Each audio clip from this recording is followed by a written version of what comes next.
नमस्कार दोस्तों, हाजिर हूं मैं आपके साथ एक नए मुद्दे के साथ। मामला दरअसल बिहार का है। बिहार में अभी हाल ही में तेजस्वी यादव ने, इंडिया गठबंधन ने वहां पे वीआईपी विकासशील इंसान पार्टी मुकेश सहनी के साथ गठबंधन किया है और अपनी 26 लोकसभा सीटों में से अपने कोटे से उन्होंने 3 सीट दी है, जिसमें से उनको मोतिहारी, गोपालगंज और झाजरपुर की सीटें हैं।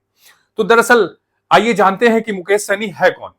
मुकेश सहनी मुंबई में फिल्म सेट का डिजाइन करते थे और डिजाइन करते वक्त उनको ये लगा कि मेरे अपने लोगों के साथ समाज में जास्ती हो रही है, शोषण हो रहा है, तो उन्होंने राजनीतिक में आने का शुरुआत की। जब उन्होंने अपनी पार्टी बनाई और पार्टी बनाने के बाद वो राजनीतिक तौर पे सक्रिय हो गए।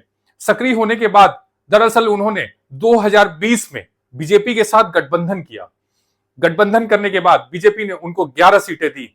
11 सीटें देने के बाद जिसमें से उनकी पार्टी ने 4 सीटों पर विजयी हासिल की।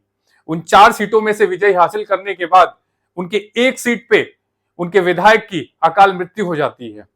ऐसे में जब जो 3 सीटें होती हैं उसको बीजेपी अपने में तोड़ के जोड़ लेती है। इससे मुकेश सहनी काफी नाराज होते हैं और जब बाई इलेक्शन होता है उस सीट पे जिसपे उनके पार्टी के नेता की मृत्यु हो चुकी होती है, तो वो अपने दम से बीजेपी के वहां पार्टी के लोगों को हरा के ये साबित कर देते हैं कि दरअसल जो 4 सीटें हमने जीती थी वो अपने दम पे जीती थी, हमारे मल्लाह का क्या वजूद है।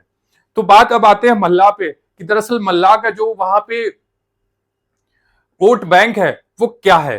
तो बात तब की है जब झारखंड और यूपी, झारखंड और बिहार एक हुआ करते थे, लेकिन जब झारखंड के अलग होने के बाद माइनिंग का और उद्योग का जो सारा काम था वो झारखंड में चला गया।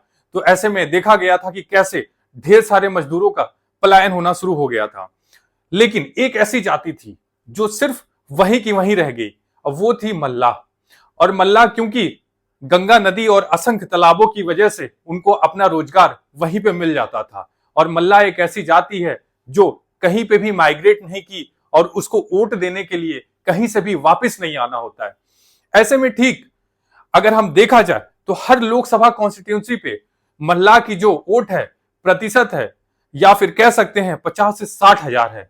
और ऐसे में मल्लाह बहुत किफायती मायने रखता है। लेकिन बीजेपी ने जब मुकेश सहनी के साथ ऐसा किया तो काफी नाराज चल रहे थे और इसका फायदा उठाते हुए जहां तक कह सकते हैं कि इंडिया गठबंधन भी इसी के सोच में था कि कैसे महागठबंधन के साथ मुकेश सहनी का गठबंधन हो जाए।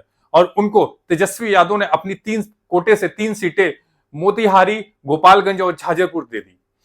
मैं आपको बता दूं कि दरअसल ये तब की बात है कि अगर हम पिछड़े तौर पर देखें तो बिहार में जो पिछड़ों की आबादी है लगभग 36% है। उन 36% में 11% जो मुस्लिम अति पिछड़ा है और 25% हिंदू अति पिछड़ा है। ऐसे में मल्लाह एक ऐसी जाति है जो काफी हद तक वोट का उसका वजूद है।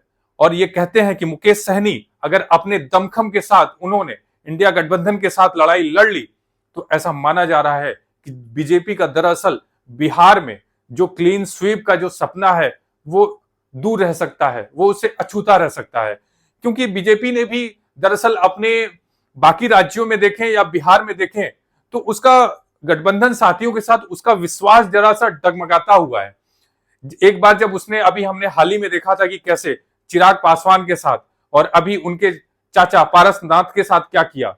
ऐसे में बीजेपी ने जब एक बड़े चेहरे जेडीयू से नीतीश कुमार को जोड़ा तो उनको ये लगा कि शायद हो सकता है हम इसी चेहरे पे अपनी लड़ाई लड़ सकते हैं। लेकिन बिहार में हम और आप बड़े कायदे से जानते हैं कि बिहार में दरअसल जेडीयू का चेहरा नीतीश कुमार जी का क्या हालात है। वहां पे एक तरफ तेजस्वी यादव जहां अपने पूरे दमखम के साथ, अपने पूरे वर्चस्व के साथ लड़ाई लड़ रहे हैं, अपनी नौकरियों के वादे से जो उन्होंने नारा दिया है 17 साल बनाम 17 महीने का, ये नारा उनका काफी किफायती है।